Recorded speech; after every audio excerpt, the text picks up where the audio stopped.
Ever since the drubbing that they got in 1971, Pakistan has been obsessed with teaching India a lesson, and they believe that just like a part of Pakistan, East Pakistan, was severed in that war from Pakistan and became Bangladesh, they have been obsessed with trying to sever portions of Bharat so that they could get even. So they tried it with Kashmir, and the other angle or the other bogey was Khalistan. Now in the 80s and the 90s there was a huge build-up towards somewhere Pakistan even securing these ideals, but thereafter it was drubbed, stemmed, nipped in the bud. But this entire spurt of K extremism in Canada surely is a continuance of that part of the K2 plot of the ISI in this proxy war against Bharat, because whenever they've tried to fight us directly, they have lost. This Khalistani movement is purely started by the ISI under its own blueprint for almost 3 decades. The ISI blueprint on Khalistan refers to alleged plans by Pakistan's intelligence agency, the Inter-Services Intelligence, to support and fuel the Khalistan movement, not just within Bharat, but also try and tap into the entire emigrated or Indian diaspora, especially the Sikh diaspora, abroad or in foreign nations. Their idea is to start this entire separatist movement seeking an independent Sikh state. Interestingly, this Khalistani map that was drawn in Rawalpindi, because it's out of question to add any Pakistan Punjab. So the erstwhile capital of the Punjab state, if somebody was looking at Sikh nationalism and separate state for Sikh individuals itself, then the capital was always Lahore. And most part of Pakistan Punjab was also part of this Punjab. The Nankana Sahib, Kartarpur Sahib, they're all in Pakistan. But they don't make part of this map that is peddled by the likes of these terrorist outfits like Sikhs for Justice. Now, secondly, the Sikh population in Bharat is far greater. So they are living peacefully and integrated well into the system and proud citizens of Bharat, and they have stood there not just guarding our borders but also fueling our growth. So the ISI is actually interested in creating a rift in our country. They don't want to give away their part of Punjab, which is the feeding ground for the entire Pak army, and mostly all generals are largely from the Pakistan part of Punjab. All the 5 rivers flow there, the most agrarian of all regions, and of course, like I said, it's the food bowl for Pakistan. Now, what are the key aspects of this ISI's blueprint? Financial support, providing funds to Khalistani organizations, arms supply, training them in combat, guerrilla warfare to these Khalistani elements, and all of this is happening in Pakistan. Spreading an anti-India sentiment through media and social media, try to drive this entire divide that Sikhi or Sikhism is very, very different from Hinduism, and try and revise history where it was Sikhs who came out from Hindu families and formed this entire core that would defend our borders, our western borders, against the invaders, which were largely Islamists. Their sole objective is to create movement which will trouble Bharat locally and internationally. Khalistani organizations supported openly by the ISI, Babar Khalsa International, the International Sikh Youth Federation or the ISYF, the Khalistan Liberation Force or the KLF, and also the Dal Khalsa. All of them have got footprint and bases, and some of their leaders working and operating out of Canada. Now, what's the ISI blueprint on Canada and its deep penetration within the Trudeau government? Let's try and understand that. Khalistan extremist extension has been established within Canada with the help of these Khalistani and also local politicians. And over the last few decades, these K extremists who have fled Bharat, who have tried to evade the law here, got refuge or perhaps made a haven in Canada, have also infiltrated, and their subsequent generations have entered Canadian policy making and administration, and of course Canadian polity. Punjabi criminals with aspirations to settle down permanently, and the ISI are some of the root causes. Those who are escaping from Bharat need someone there, and they find these kind of elements. They say that we will bring you in, we'll give you refuge, we will facilitate your immigration, but then you are beholden to us. Top intelligence sources also telling CNN News 18 that recently, after the Trudeau government allowed protests, a referendum and shelter to all known criminals, and it's very surprising that a developed nation like Canada, which stands up with other nations in the fight against terrorism and extremism, is not willing to cooperate with probes. Bharat has sent more than 20 probe requests, letter rogatories, extradition requests that are pending. Since 2007, there's been no extradition from Canada to Bharat.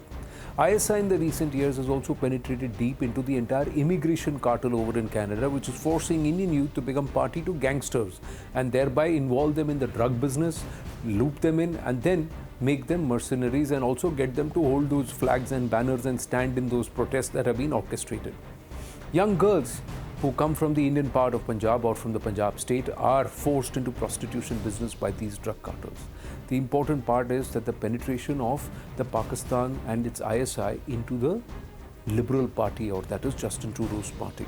Bilal Chima is very, very close to them, who's operating on behalf of Pakistan ISI, who's funding Trudeau regularly. He's done major theft also. He's committed financial crimes, stealing Visa and MasterCards of major, faces and people at large. But he's been saved by entities like Sukh Dhaliwal. Trudeau, whenever he comes to Antillo, British Columbia, actually stays with this lot, Bilal Chima, Sukh Dhaliwal and the others. The ISI's drug business in Canada is also quite elaborate. The International Sikh Federation is the root cause of drug business over in Canada. They raised cadre initially and then started this business under the banner of the International Sikh Federation, and the likes of Bindi Johal, Jimmy Dosanjh, the seasoned gangsters are all running this cartel. There are gangs of the Johals, Dhakdure, Sanghera, Malhi Buttar, and also the Kangs, who feature regularly in these drug seizures, gang wars and other criminal activities. Canadian gangs are interested in the cheap import of heroin from Afghanistan, and this largely comes via Pakistan. They export refined drugs besides cocaine and ice back, and this time it's sent back into Bharat, into Punjab and into other areas. Hardeep Nijjar's cousin was also the president of the Sare Gurdwara, and he was allegedly involved in a big-time drug business over in Canada and in America. Drug and extortion business is also because of compulsions, because youth who have done murder or any other crime in Bharat and entering Canada with false pretenses, false identities, wrong names, they then get locked in with this immigration cartel and then they are beholden to them. Now, once they enter, they need PR, and to get PR, they have to approach these elements who are immigration consultants there. The Canadian drug trafficking network, according to the cops, extended to the United States and also into Bharat. Illicit drugs were being brought into Canada from California and India. Toronto police on June 23, 2021 arrested 20 people, including 9 of Punjab origin. The police have claimed that they have seized more than 1,000 kilograms of cocaine, crystal meth and marijuana that's being transported between Mexico, California and Canada using modified tractor trailers. The cops stated that their recoveries included 444 kilograms of cocaine, 182 kilograms of crystal meth, 427 kilograms of marijuana, 300 oxycodone pills, 966,000 Canadian dollars in currency, 21 vehicles, including 5 tractor trailers and 1 firearm. The street value of these seized drugs was estimated to be more than $61 million, and it was termed as the largest international drug takedown in Canadian history. In Canada, 21% of the gangsters who died in gang wars or police operations since 2006 are of Punjabi origin. ISI is using Khalistani terrorists to smuggle narcotics and to provide funds to terror groups across the board for largely anti-Bharat activities. And according to sources, these drugs originate from Afghanistan. They then goes to Pakistan, then to the border, and then it travels to foreign countries and also then comes back in its refined form into cities like Mumbai, countries like Nepal and also other destinations. In Calgary, Vancouver and Toronto, Punjabis in the truck business who are now ferrying these drugs. They've entered drug smuggling in a big way, and they're using their entire lineup of lorries and transport mechanism to try and ferry these drugs. Gurpatwant Panun, running an immigration racket, and is looking at his strategy. The ISI also seems to have got in touch with him. Gurpatwant Panun is an American national, but he's being propped up by the ISI. Initially, this man Panun kept denying his association, but he later came openly in London with the Pakistan High Commission on their Kashmir Day event. See the K2 link, Kashmir and Khalistan. What does Panun got to do with the Kashmir Day event? And also at the Pakistan High Commission. Now, the idea is to instigate youth of Punjab born after 1984 with a false revised narrative about the entire equation of Bharatiya and Sikhi in Bharat. So then the Sikhs are portrayed as victims, and anybody and everybody is to blame for it. So depending upon the government, it changes to the Congress party, or in this case, the BJP. And then they tweak the narrative accordingly. Major youth from Punjab want to migrate to Canada, UK and USA, and now Panun, with his entire immigration business, is using them as free labor to also raise voice against Bharat. His idea was to attack below the belt, attack direct leaders, maps, flag of India, to try and rile up, and create a certain level of sense of, panic, disgust, fear, etc. All while staying, just treading on the grey lines of American law. A very fine plan drawn up by the ISI, which decided in a meeting in Pakistan that they've never won a war directly with us. So and they've run themselves dry, run their coffers dry, trying to bleed us.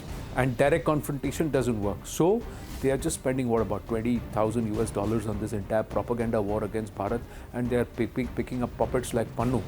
And they believe that the yields are far better, especially with respect to perception and international lobbying and narrative.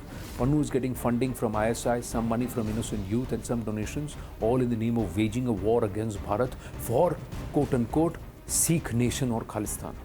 He's made all these Gurdwara of UK, Canada and USA breeding grounds for anti-India sentiments, and according to a witness, ISI operatives are regular visitors there. He creates fake numbers of referendum in Canada. September 10th was only 2,300 people votes, and October 29th was only 2,000 votes, where he claimed that it was 1,35,000 and 2 lakh votes. This serves the ISI purpose here in Bharat also.